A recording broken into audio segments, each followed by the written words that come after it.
Hey everyone, ALKALI LAYKE here, and I present to you my World of Warcraft Draenei Paladin, or as we affectionately refer to it, the Space Goat. Every contest needs a Space Goat, so here you go. I'm going to compete in special effects this year because I want to show you a wider range of skill sets that I have. I'm going to focus a lot on armor, lighting, special crystal effects, and prosthesis building. Alright, so let's get to the fun part. This is my reference image, and it's an image of Yrel. She's a Draenei Paladin from World of Warcraft. Now, there is so many images of Yrel. A lot of people like to draw her. She's been done many times, and she has her own character in Heroes of the Storm as well. So I wanted to do my own design since she's been redesigned so many times. So this is a redesign of Yrel, but it's more like Yrel's cousin or, long lost sister. It's just my own Draenei Paladin creation, more inspired by Yrel.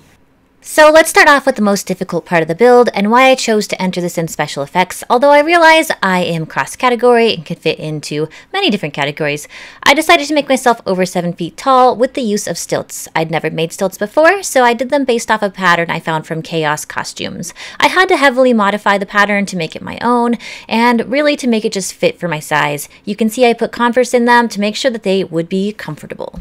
The stilts are made out of solid maple and steel frames. I upgraded the pattern to make sure I used steel bolts and steel cotter pins for ease of movement. And as you can see in this clip from Twitch, movement really is no problem. One thing that was really important to me with this build was that I custom made all of my own patterns. This look may be inspired by Yrel, but it's really my own vision. I handcrafted every single pattern and took the time to make them my own. One thing that really helps this build stand out is its use of custom trims.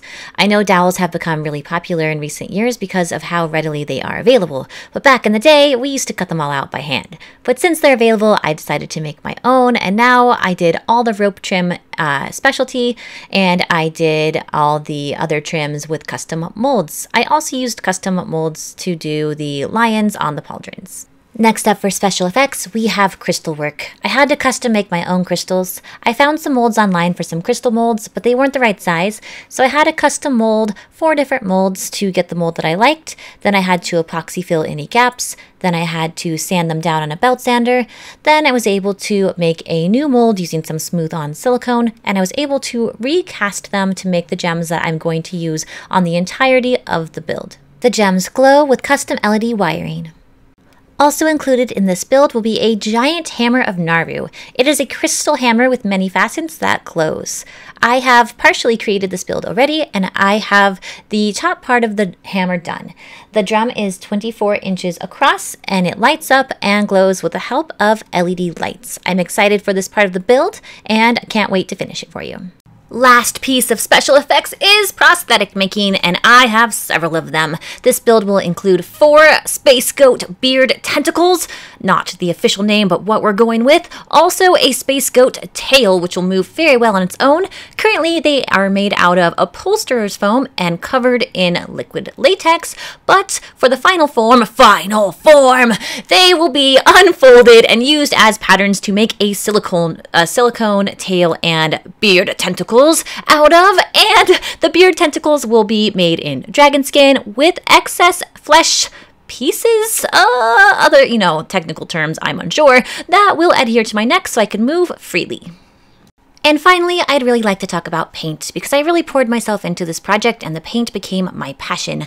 I used special metallic effects paints from Vallejo, and they are gorgeous. If you could see this in person, you could see that all the white ivory spots on the build actually go from a light iridescent golden silver to a very soft purple.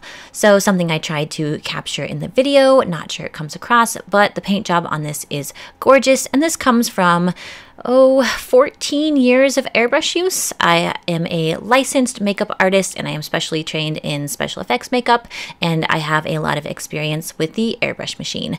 Paints are my passion, and I hope that that comes through in this project. This contest has been an absolute blast, and I've had a great time creating my Draenei Paladin, and I hope that you've enjoyed it too. There's a lot more to come.